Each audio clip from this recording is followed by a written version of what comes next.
Pastor Mark Biltz here from Shaddai Ministries. Thank you again so much for watching, and make sure to subscribe and share. Also, please like this video, and we would love to hear your comments. Thanks again for watching. Bye-bye. As you know, our Torah portion is Achrei Mot, which means what? After the death of who? Aaron's two sons, Nadab and Abihu. Can you imagine? This was the grand opening ceremony. The grand opening ceremony of Moses' tabernacle. Everything's going great, and poor Aaron, all of a sudden, his two sons are crispy critters. They just die. Can you imagine the heartbreak? And yet they had to go on. And this was on Nisan 1. And what they're doing, even though it's Nisan 1, they're practicing. Okay, they've been practicing for several weeks before Nisan 1, but now is the grand opening ceremony, and God is having them practice the Yom Kippur rituals on Nisan 1 as a way of getting them ready for the Yom Kippur service. And when you think about it, it's called the Day of Atonement, right? It's supposed to be a day of mercy.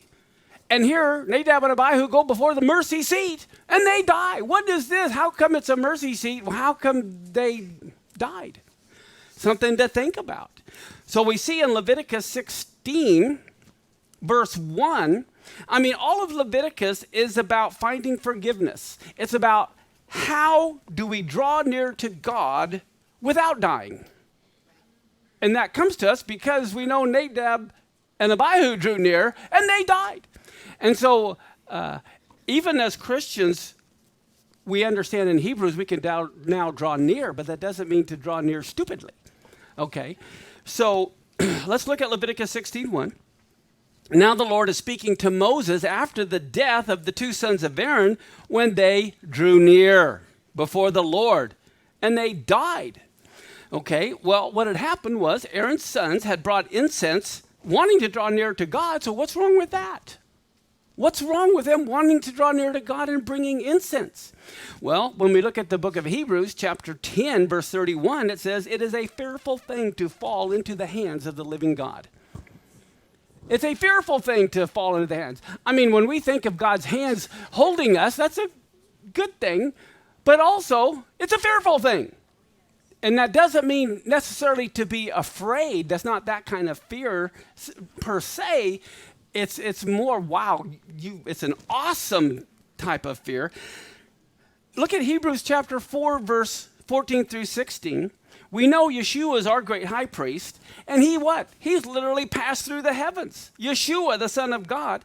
And so it says, let us hold tightly to our confession, because we don't have a high priest who can't be touched with the feelings of our infirmities, but one who has been in all points tempted like we are, yet without sin.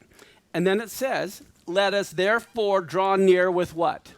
Boldness to the throne of mercy and grace, that we may receive mercy and find grace for help in the time of need.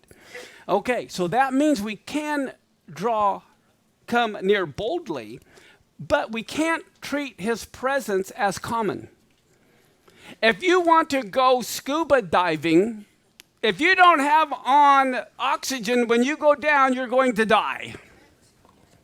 Okay, so wherever we go, anywhere, if you're going to handle electricity, you better know what you're doing or you will die. And so it's the same thing. We can enter God's throne of mercy boldly, but not stupidly. Okay, we have to understand what we're doing. It was a throne of grace and mercy back then when they died. So here they went right before a throne of grace and mercy and were killed. So like I said, when you work with electricity, you have to follow all the protocols. Well, it's the same thing. We can enter the throne of God boldly, but we need to follow all the protocols.